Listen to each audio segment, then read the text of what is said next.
Bom, boa noite. É um prazer estar aqui novamente em Uberlândia.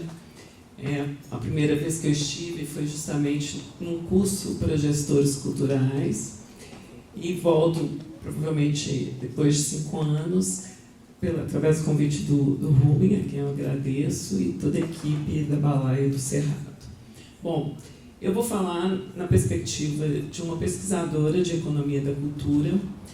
E quando o Rubem me convidou, eu disse para ele que eu trataria da questão do trabalho na área cultural, mas numa perspectiva em que eu combinaria uma discussão entre inovação e desenvolvimento. Então eu fiz aqui um recorte de estudos que tratam dessa perspectiva, ainda que haja muita polêmica em torno do conceito, e das políticas voltadas para a chamada economia criativa, de alguma maneira esse espectro que consegue conciliar as novas tecnologias, o contexto em que nós vivemos e a questão da arte, da cultura e também da ciência, que é um ponto bastante relevante hoje quando nós estamos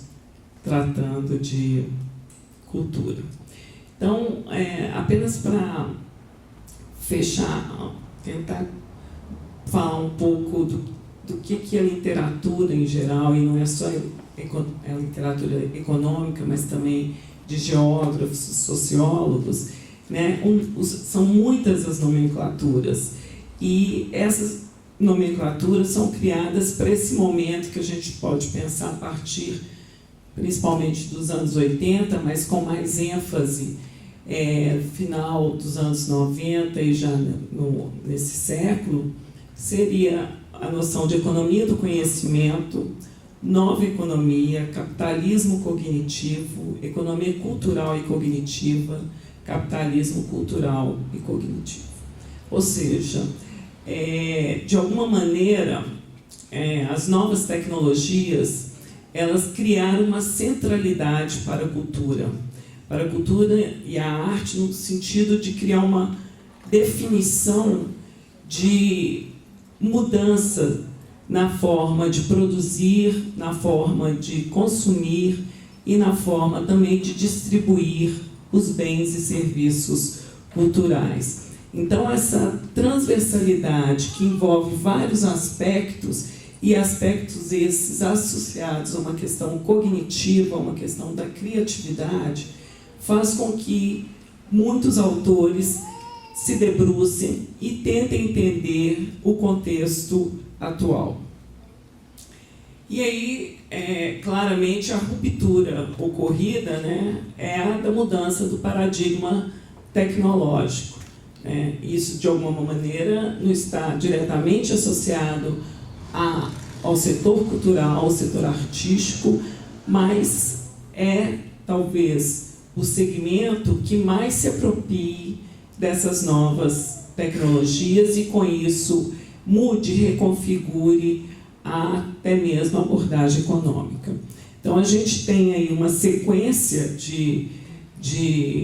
na verdade, novos dispositivos, novos equipamentos que vão estabelecer esse paradigma, que é o chamado paradigma das tecnologias de informação e comunicação. Então, a gente pode pensar desde o computador pessoal, do antigo XP, a evolução para a internet, que completou 30 anos esse ano, daí as tecnologias de rede com base fundamentalmente na fibra ótica, os celulares, ainda aqueles celulares que eram os tijolões, depois o avanço para o smartphone, o processamento em nuvem e, por fim, o serviço de streaming, que cria a possibilidade de transformar muito do que é produzido do ponto de vista artístico e cultural em um produto que é efetivamente difundido e divulgado por intermédio da rede. O contexto, né, em que se coloca esse paradigma, ele só faz sentido dado um intenso processo de urbanização e depois metropolização, com forte densidade populacional nos territórios, justificando uma escala para a construção dessa infraestrutura. A própria terceirização, quando vem perdendo importância o setor industrial na geração de emprego e renda, e o setor serviços assume, né, o carro-chefe, ele passa a dinâmica das economias, mesmo as economias desenvolvidas, e isso vem se sentindo a partir dos anos 70 e com mais intensidade a partir dos anos 80.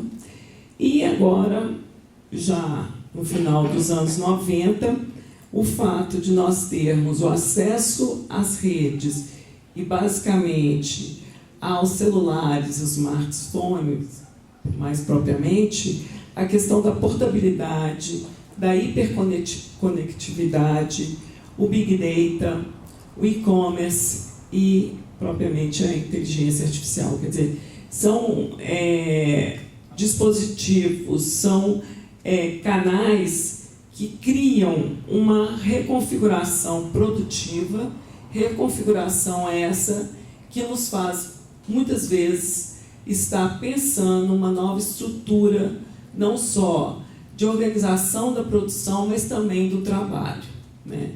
Eu me lembro que, em 2002, 2003, eu participei de uma banca lá na Fundação João Pinheiro e o tema era sobre o comércio na internet. E naquela época, isso era algo muito inicial e não havia tantas possibilidades, né? Não havia a Amazon na forma de comércio de livros e outras coisas mais, então, e outras empresas. E aí eu me lembro que na banca todos chamavam atenção, mas será que esse tipo de comércio vai vingar, né? E hoje provavelmente uma fonte de renda representativa para muitas empresas e também se tornou algo, de alguma maneira, bem acessível para parte dos consumidores, para a parcela dos consumidores. Então, é uma mudança que nós podemos dizer que cria uma nova perspectiva, uma nova forma de pensar e interagir. E, obviamente, vai ressignificar até todo o processo de criação. E nesse contexto, né, alguns economistas passam a trabalhar com o conceito de economia criativa, né? E o conceito de economia criativa, ele surge numa perspectiva mais política, de definição de política econômica, de busca de vantagens comparativas por determinadas nações, no caso específico, Austrália e Grã-Bretanha. E há uma forte tendência a se construir políticas que impulsionem setores onde essa noção de criatividade combinada a uma criatividade artística esteja presente. Então, o DCMS, que era o Departamento de Cultura, Mídia e Esportes da Grã-Bretanha, faz uma taxonomia, né? Ele cria uma tipologia para definir quais seriam os segmentos que abrangeria a economia criativa. E esses segmentos tinham, além dos segmentos tradicionais das artes e da cultura, aqueles outros que usavam de alguma maneira como insumo os símbolos, as tradições culturais. Depois, o braço da ONU voltado para o comércio e para o desenvolvimento, eles vão avançar nesse sentido e com um relatório definindo esses setores. E em 2011 o MINC lança o plano, né, o Ministério da Cultura lança o plano da economia criativa para o Brasil. Então a ideia era justamente você trabalhar numa perspectiva funcional esses segmentos para pensar as suas especificidades e as políticas públicas mais adequadas. Eu trouxe aqui, não está visível, que pena, o professor Helder do Alagoas, ele fez um estudo muito interessante em que ele justamente, na perspectiva da economia criativa, e aí quem conseguir ler vai ver que temos ali a palavra mercado, que é uma outra questão que surge, né, no contexto da discussão da economia criativa, é justamente mudar o ambiente de negócios. Ele faz uma relação entre, acho que vou ter que levantar porque eu mostro. Ele faz uma relação entre a digitalização, o grau de digitalização nesse sentido, o grau de inovação tecnológica, e aqui seria o grau de utilização de vários dispositivos em ambientes diversos para gerar um produto final.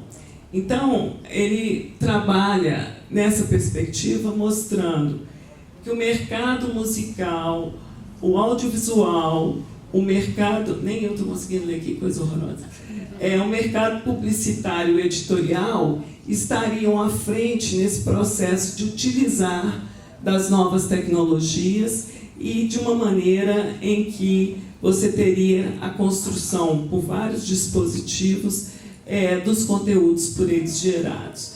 Aqui nós teríamos o mercado das artes visuais, aqui das artes cênicas e ali o mercado das manifestações, dos shows, das performances ao vivo. Vamos dizer assim, com menos emprego das novas técnicas, das novas mídias sociais, nós teríamos aqui o mercado relativo às manifestações culturais, populares, da dança e o mercado de artesanato. Eu estou usando a expressão mercado porque é o que ele utilizou no seu trabalho, tá? Não necessariamente é esse o nome que eu dou para segmentos da economia. E aqui nós teríamos o patrimônio cultural e o chamado mercado de eventos e manifestações folclóricas. Bom, por que eu achei interessante esse gráfico? Porque nos dá a dimensão da diversidade existente, dessa heterogeneidade, que não é só da forma como organiza a produção, da forma como se envolvem os atores, os produtores, os técnicos, mas também como isso faz uso de tecnologia, faz uso dessa possibilidade que tem hoje o agente de produzir, às vezes, seu próprio conteúdo e dispará-lo por meio de plataformas. Então, isso difere até mesmo o ambiente de trabalho e de consumo. Então, na perspectiva da inovação, o que a gente pontua quando a gente está trabalhando no contexto da economia criativa? Primeiro, a ideia da serendipidade, quer dizer, o que essa palavra nos diz? Nos diz de um inventor, da figura do professor Pardal, da figura daquele que cria.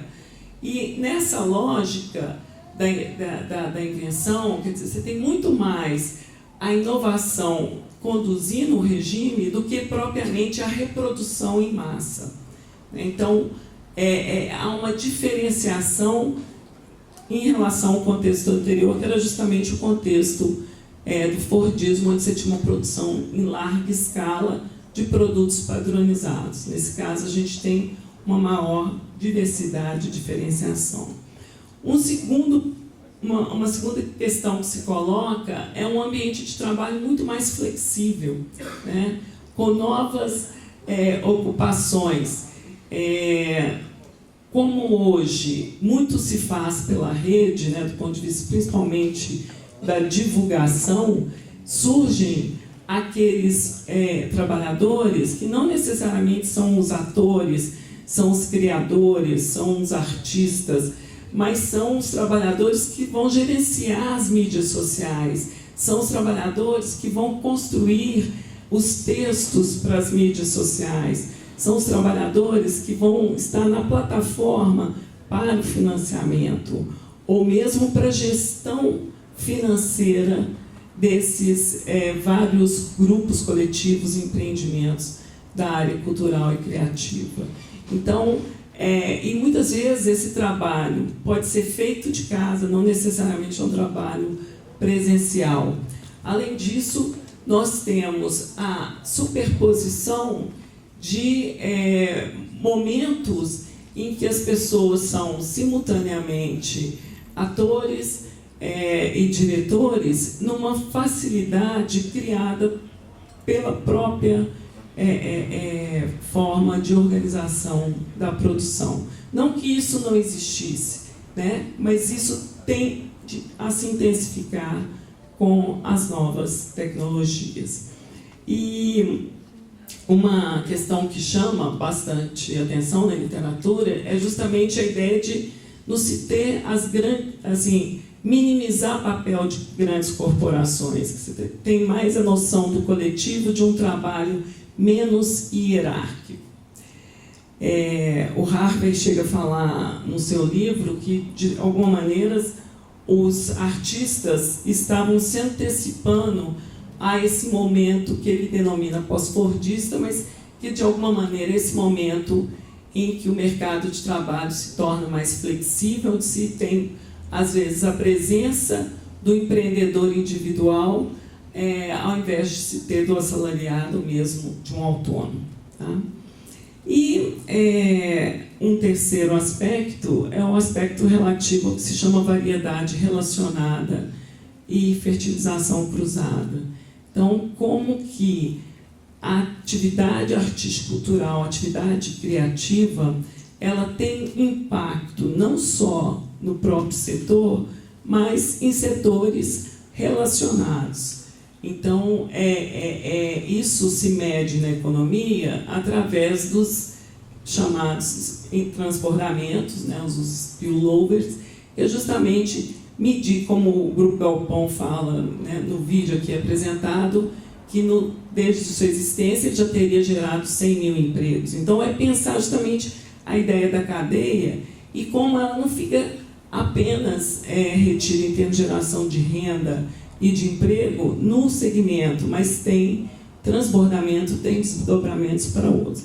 E, além disso, a fertilização cruzada já é pensando no conceito de mentorias, no conceito de curadoria, que se faz muitas vezes no caso de festivais, em que você tem contatos, você faz residências, e isso permite uma mudança de linguagem, mudança de conteúdo, pela experiência criada dentro de um próprio segmento. Há vários estudos mostrando como que isso ocorre, como que isso se dá quando nós estamos falando de cultura e criatividade. Bom, e ainda pensando na relação do novo paradigma com a atividade cultural e artística, vocês notaram que eu já renomeei, porque eu mesma tenho alguma dificuldade ainda em absorver o conceito de economia criativa, embora esse seja o conceito mais empregado quando nós estamos falando da relação da cultura com a inovação. Mas o que se tem ainda, né, como resultados importantes e avaliados é a interação com o público, porque fica muito mais fácil o feedback, né? Você tem, muitas vezes, o próprio público formando conceito e criando, pelo efeito dos pares, a crítica ao trabalho, né? Algo que, de certa maneira, antes nos deixava mais dependente daquele crítico contratado que tinha a sua coluna num determinado jornal, principalmente no caso museal, né? Assim, no caso dos museus, se aprofunda as experiências de aprendizagem, como aqui também nesse seminário, quando você tem várias oficinas, e às vezes essas oficinas se tornam vídeos esses que podem ser transmitidos em outros locais, sem que as pessoas estejam presentes, né? Isso agrega valor ao trabalho, agrega valor porque você permite que várias linguagens sejam combinadas num mesmo espetáculo, no mesmo conteúdo cultural, e isso faz com que haja uma dinamização também do setor. No caso da diversificação de audiência, muitas vezes um público que não tem acesso, por exemplo, a um espetáculo, pode assisti-lo numa transmissão pelo cinema, ou mesmo via canais de plataformas de streaming, né? Um outro fator que também é bastante interessante é a ideia da cauda longa, que o Anderson chama atenção, porque os hits, sejam eles no aspecto da literatura, musical, cinematográfico, são os que são os mais procurados. Mas o fato de você poder digitalizar um livro, digitalizar uma playlist, digitalizar um determinado vídeo, faz com que o custo de manter na nuvem reduza bastante.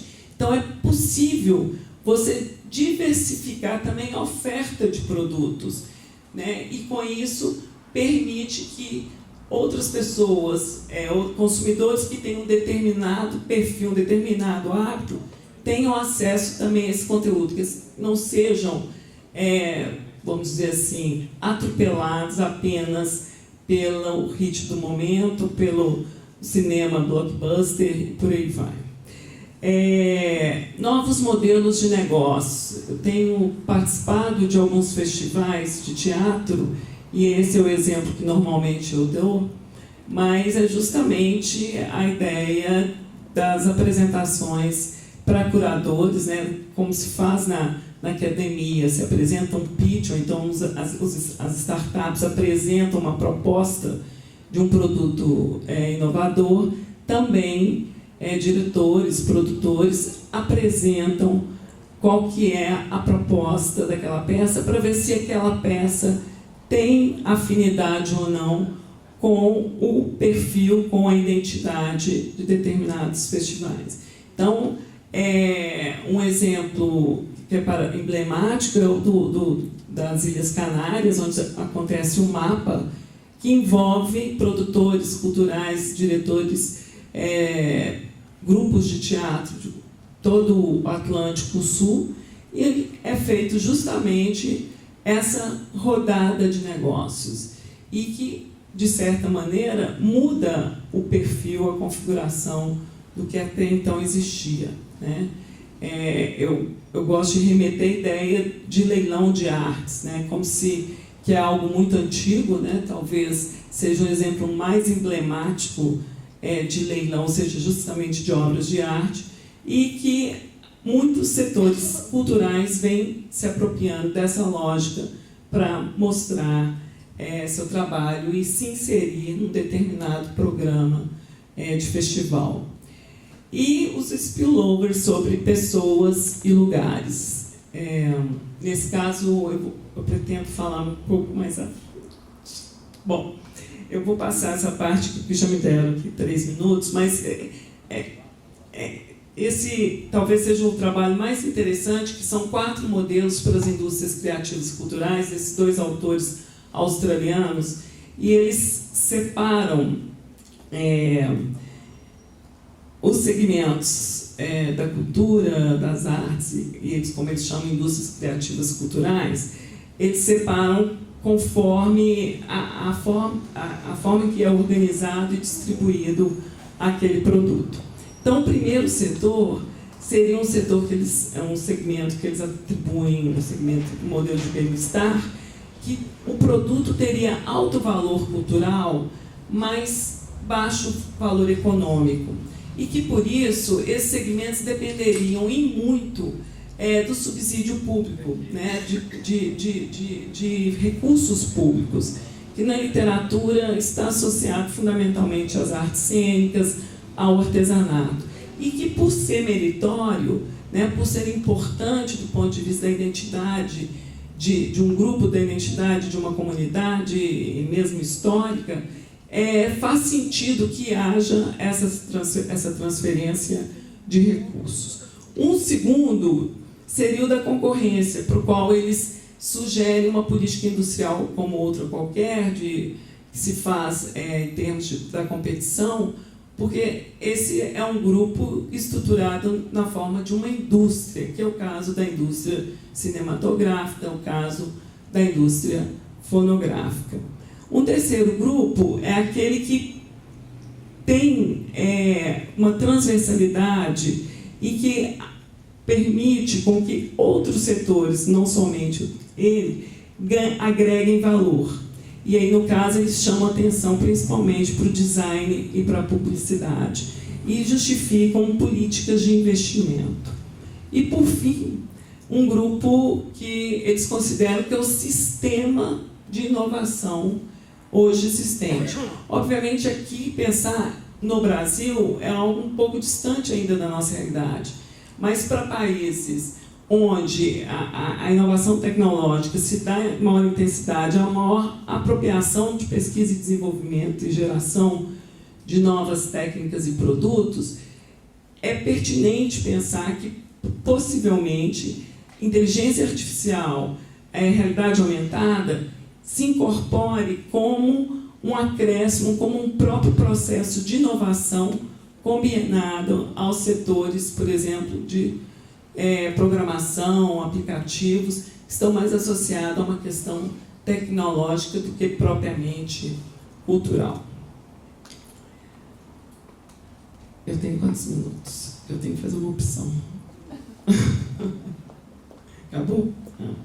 Bom, eu não cheguei nem na metade da minha apresentação. Mas tem mais 5 então, cara. Tem mais 5. Eu vou pular aqui, eu vou só mostrar esse gráfico, porque eu acho interessante quando a gente está tratando de economia criativa e pensando nos setores que a compõem e dizendo da importância da inovação. Nós fizemos um estudo usando os dados do Escritório de Registro de Patentes e Marcas dos Estados Unidos, o USPTO, né?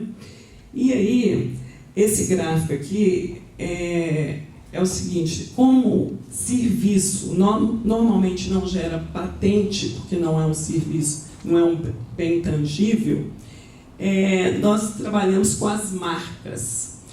E isso aqui é um Big Data, tá? Nós fizemos uma mineração desses dados, e o que a gente tem é que o crescimento dos setores que não estão associados aos setores criativos, e o que agrega em relação ao tradicional da cultura e das artes é justamente incluir software.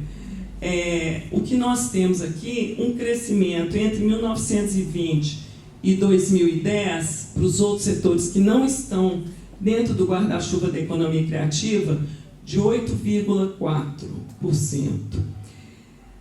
Os setores da economia criativa crescem até 80% a 9%. A partir dos anos 80, a taxa de crescimento é o dobro, é de 18%. Isso, aí vocês podem estar perguntando, mas que taxa é essa que está se referindo? Isso é uma medida que tem sido utilizada na economia da inovação, que é justamente para captar a capacidade inovativa de um determinado segmento. ou seja, usando as marcas que são registradas. E o que a gente observa é que a taxa de crescimento dessa economia, e aí não são só marcas dos Estados Unidos, tá? São marcas registradas nos Estados Unidos, então envolve também de outros países. Elas vêm crescendo muito, mostrando o caráter de inovação que está associado a essas atividades. Obviamente, os setores mais tradicionais, que nós vamos falar de um conteúdo mais artístico, eles têm um crescimento menor, mas mesmo o artesanato é superior o crescimento quando comparado com os demais setores. Então, isso nos indica assim, essa forte correlação. E num novo contexto, que é esse da flexibilidade das relações de trabalho, da capacidade do sujeito criar, às vezes no seu próprio domicílio, conteúdos e divulgá-los em plataformas, né, por streaming, por exemplo. Então, eu gostaria de falar um pouco mais, mas aí eu trataria a questão do território, mas eu vou avançar muito sobre a fala do Bernardo, e aí eu posso falar no momento do debate. Obrigada.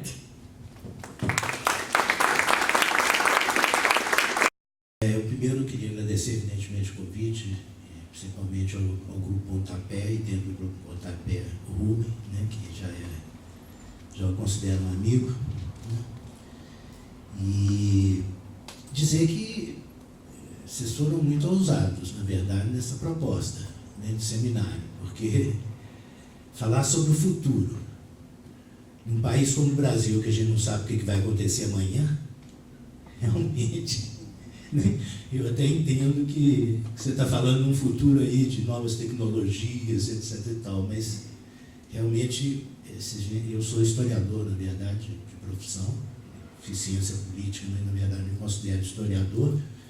Eu acho que nós estamos entrando no 7º ano de crise política, né? Se a gente considerar que de 2013 para cá.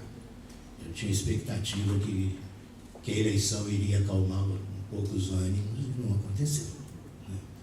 Bom, eu vou abstrair disso, vou falar de teoria, né? E avisar de cara que eu não sou economista. E também vou dar uma de ousado. Na verdade, a minha pesquisa situa-se numa área que é internacionalmente conhecida como estudos culturais, que já nasceu multidisciplinar na Inglaterra, né, no meados da década de 60, e continua multidisciplinar. E por uma questão muito simples, por conta da complexidade do objeto, que é cultura. Então, ela tem, você tem entre os estudiosos da cultura, o pessoal que pratica os estudos culturais, você tem, além de economistas, você tem historiadores, sociólogos, filósofos, pessoal, pensadores da área do direito, antropologia, entrou muito, área de comunicação. E com isso, eu já adianto que ela não tem muito prestígio acadêmico, né? Numa situação, embora tenha algumas universidades que tenham seus departamentos de estudos culturais, porque vocês sabem que essa organização departamental da universidade tem uma certa dificuldade com a multidisciplinariedade, com certa razão, né? Então, mas aqui no Brasil, por exemplo, eu acho que uma pessoa que se enquadra muito bem na área de estudos culturais é Marilena Chauí, né? Embora ela mesma não se reconheça, né? Mas realmente, pelo menos naquilo que ela refletiu sobre cultura, ela se enquadra perfeitamente. Então, eu tenho que avisar isso, porque eu posso cometer alguns erros, já está ali com o Lasmar, né, e com a Ana, que são economistas de profissão, vocês me corrijam se eu cometer alguma gafe muito importante. Bom, em terceiro lugar, eu queria adiantar também o seguinte, eu teria uma segunda parte nessa apresentação, que seria uma reflexão sobre como esses conceitos que eu vou apresentar aqui têm rebatimento em políticas culturais. Muito provavelmente não terei tempo de fazer isso durante os 30 minutos que me foram concedidos, mas eu vou fazer questão de, na hora do debate, e se conseguir agora também, entrar um pouco nisso, quer dizer, quais as consequências desses conceitos que eu vou apresentar aqui para o debate das políticas culturais. Pode passar? Bom, eu tenho que avisar também ainda que eu vou trabalhar muito com tipologias. E a tipologia é um recurso metodológico das ciências sociais em que o pesquisador recorta determinados pontos da realidade, que ele chama de tipos ideais, mas que, na realidade propriamente da vida, eles se encontram entrelaçados.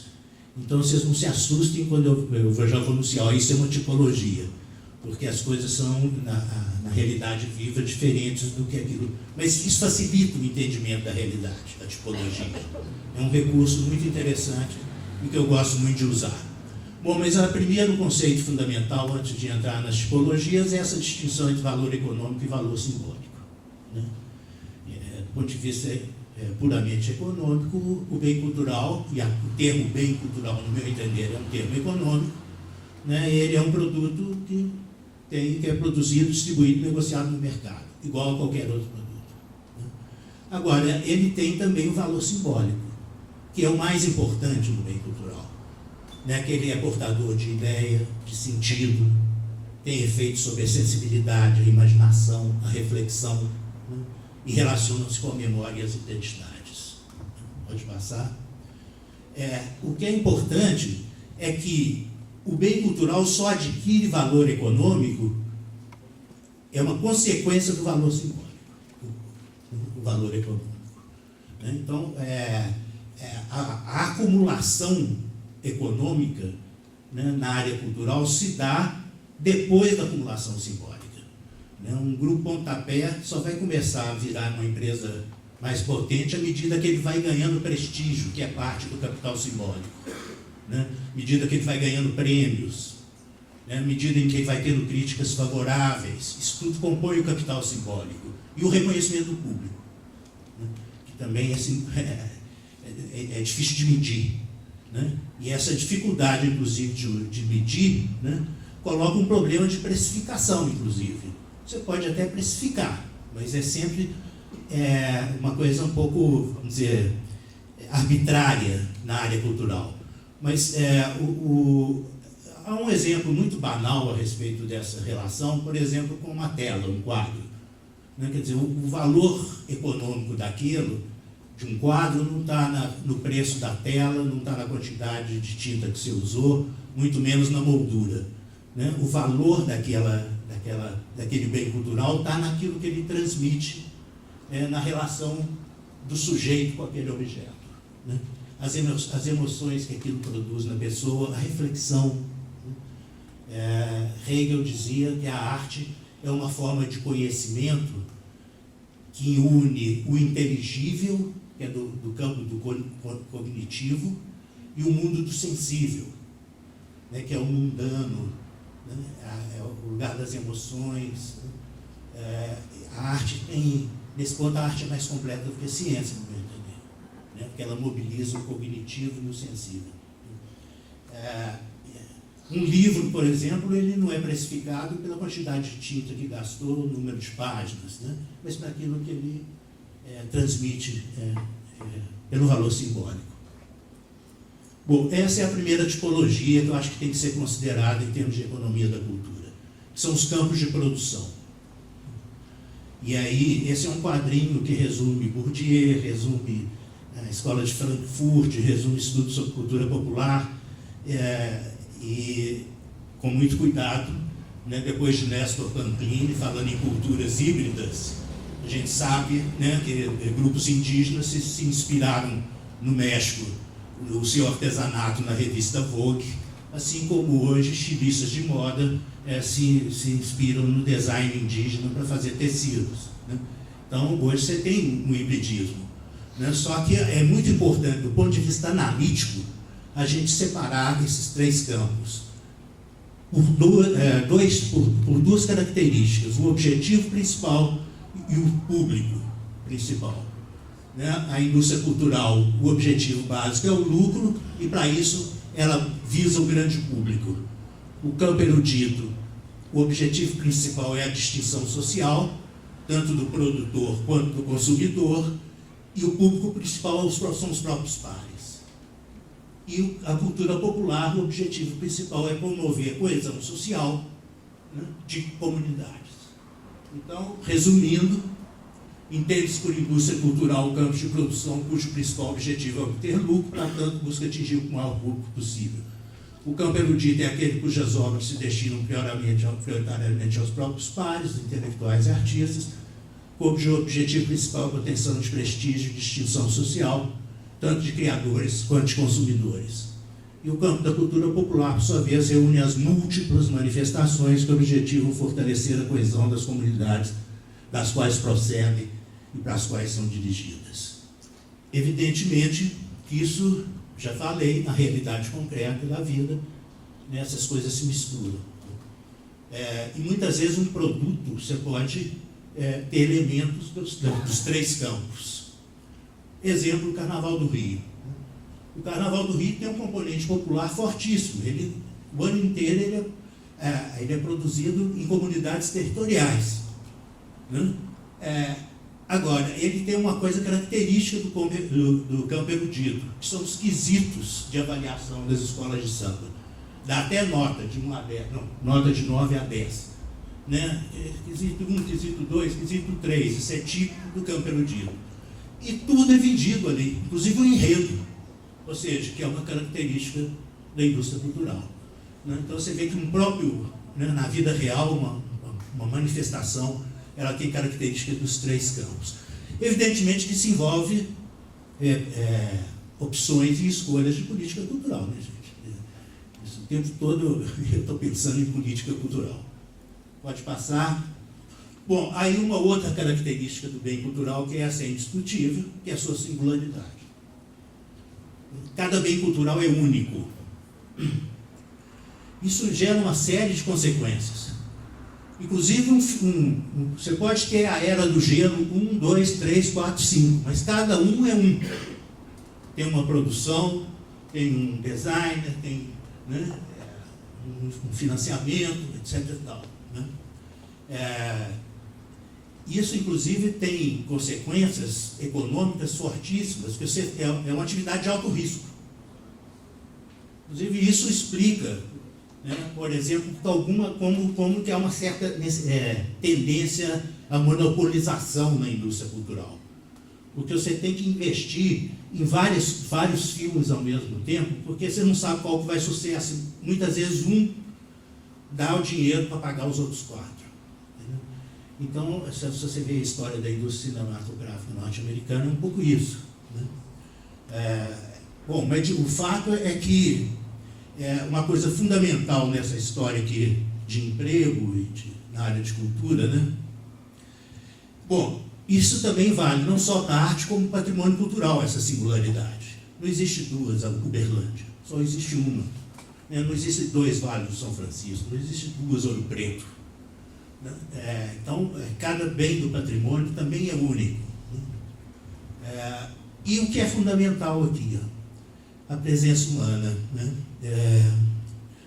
As criações, né, elas emanam da personalidade do autor, ou dos autores, considerando, por exemplo, que todos os atores de um grupo de teatro são autores, né? Toda obra, toda criação, ela emana da personalidade do criador, né? E na verdade, um artista chega ao seu ápice produtivo, inclusive ao reconhecimento público, quando ele adquire linguagem própria.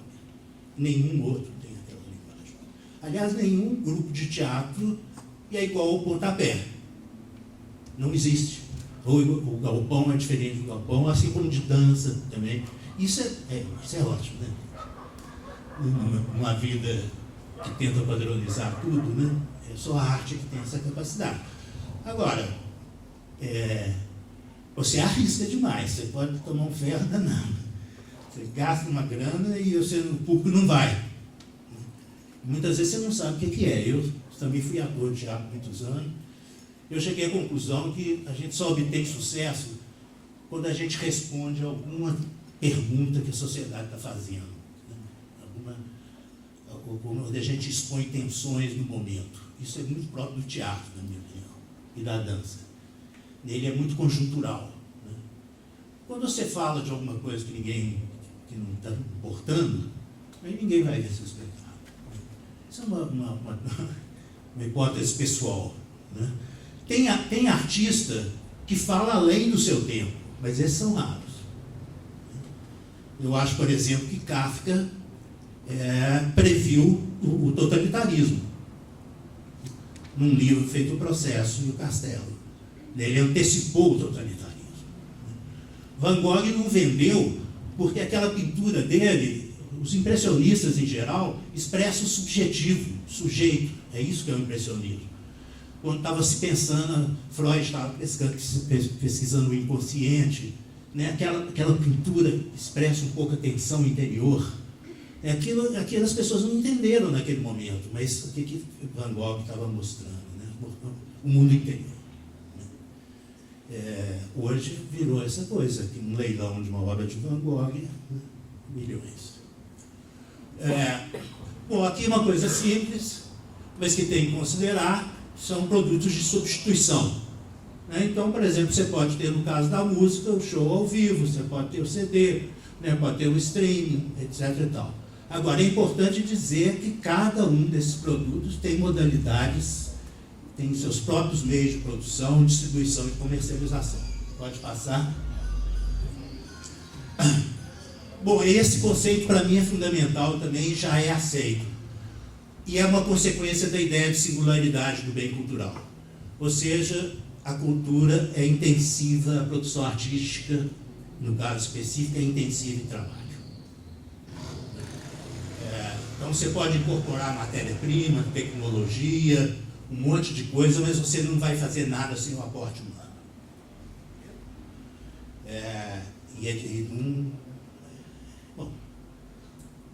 Talvez a gente... Será que vai ter um espetáculo teatral de robôs? Pode ser, né?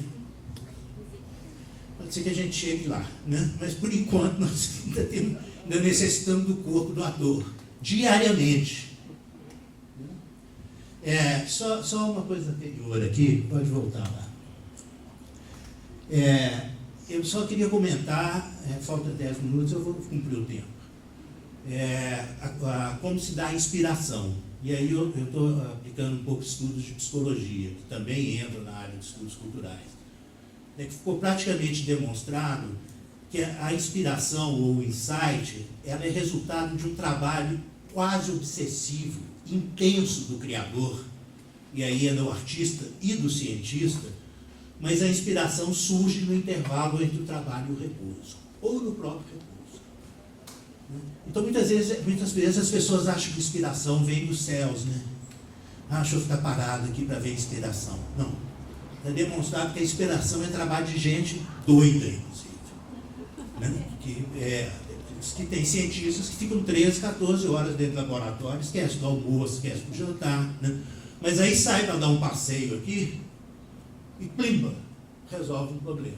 Não é à toa que as empresas, IBM começou a pôr sinuca, piscina, né? Porque isso já está demonstrado que o insight vem, mas o primeiro é o trabalho intenso, obsessivo, de acordar de noite. Eu, quando estou escrevendo, eu acordo de noite para escrever. Eu tive uma ideia. O problema é entender minha letra no dia seguinte.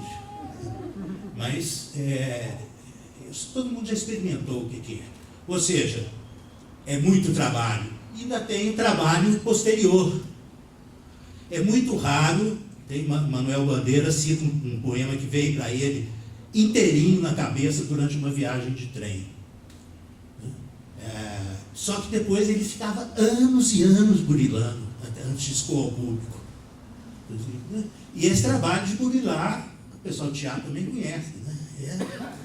Depois você está com a cena pronta, você imagina que está pronta, você continua mudando, inclusive estreia, você muda, chega lá, vamos fazer isso. Né? E tem a própria crítica, que também o artista é fundamental. O artista que não critica o próprio trabalho, o trabalho de crítica é fundamental, porque você precisa ter conhecimento do que está sendo produzido em torno de você, né? Precisa estar estudando para você ser capaz de criticar o próprio trabalho e assim avançar. Bom, e finalmente, ainda tem mais 4 slides, mas isso aí todo mundo sabe, eu nem vou passar, é a multissetorialidade na área de cultura. Né? você tem uma quantidade de artes e tem gente que ainda cria artes, né? Tem gente falando que nós estamos na nona já, incluindo história em quadrinhos, jogos digitais, né? Além do... Né? Mas, em suma, a coisa não para de se multiplicar. Pode passar. E no caso do patrimônio, você tem um fenômeno sociológico que vem aí desde a década de 50, né, que é uma fragmentação das identidades coletivas. Então, enquanto as políticas culturais trabalhavam muito com identidade nacional, agora quem está lá né, é gestor, recebe demanda de tribo urbana, do bairro tal, da esquina tal. Né? E aí tem quilombolas, né?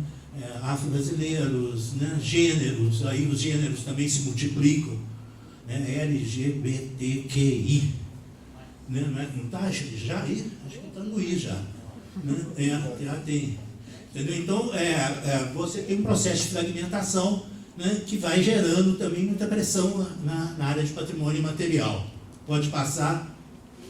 Bom, agora, são 3 tipos de tipologia. Isso eu tirei de um artigo de um pesquisador chamado Alan Rescovitch, você conhece ele, que é da revista da Fundação João Pinheiro, em que ele apresenta, e esses são os 3 últimos slides, como é que está meu tempo? A tipologia dos produtos artísticos por custo de produção. Eu não sei onde que ele descobriu 20% e 60%, acho que na cabeça dele. Não sei se ele fez, como é que ele fez essa conta. Mas é pela capacidade ou não de reprodutibilidade. Né? Então, ele tem os produtos que têm baixa capacidade de reprodução, por exemplo, pinturas originais, artes cênicas, né? Onde o trabalho artístico representa 60% do custo da obra. E aqueles que necessitam do trabalho artístico para a fabricação da matriz, né? Cerca de 20% do custo, e cuja reprodutibilidade é ilimitada. Livros, discos, filmes, etc. Isso é muito importante, quer dizer, isso, no meu entender, justifica o fato do ingresso de teatro ser mais alto do que o do cinema, por exemplo. Até me parece uma tendência do mercado. Né? Quanto mais dificuldade de reprodução, né? O corpo do ator tem que estar ali todo dia, o corpo do ator do cinema está na matriz e pronto, vai e roda o mundo inteiro. Né? Então, isso me parece importante também em termos de política cultural. Onde que você vai pôr prioridade? Passa. Ele classifica as empresas culturais também em dois tipos, inovadoras e comerciais. As inovadoras utilizam capital simbólico significativo, que só irá gerar capital econômico no longo prazo, quando a demanda aumenta. E as comerciais, que utilizam pouco capital simbólico e tentam gerar a curto prazo um capital econômico, ou seja, adapta-se a uma demanda existente. Então, por exemplo, vamos fazer uma dupla sertaneja, né, nós dois. Eu adoro o sertanejo, embora não é todo sertanejo. É um sertanejo de raiz. Mas assim, uma dupla é um modelo, né, que já tem uma demanda, você sabe, para fazer sucesso. Então está naquele segundo tipo ali, né? Você já está apropriando já de um capital simbólico que foi formado, para você gerar capital econômico mais rapidamente. Né? E ali, finalmente, a tipologia dos artistas frente ao mercado, em que ele faz essa divisão entre consagrados, vanguarda consagrada e vanguarda. Né? Também dentro dessa utilização maior ou menor de capital simbólico. E aqui, de novo, eu lembro que eu estou falando de tipologias. Ou seja, eu posso começar como vanguarda, passar a vanguarda consagrado, o mesmo artista, e chegar à consagração. Né? Em que aí você dá alto valor no mercado, né? Alta popularidade, e aí você ganha grana. Né? Então, isso aí é móvel, é flexível. Né? E, finalmente, é isso. Eu trabalhei muito com Pierre Bourdieu, que, apesar de ser sociólogo, teve a coragem de escrever um livro de economia. Né? Então, eu usei para me justificar, né, que é a economia das trocas simbólicas. Esse é o trabalho do Rescovitch, está num livro, numa revista da Fundação, E eu citei um livro, um artigo meu aí, só para não deixar de parecer. Obrigado.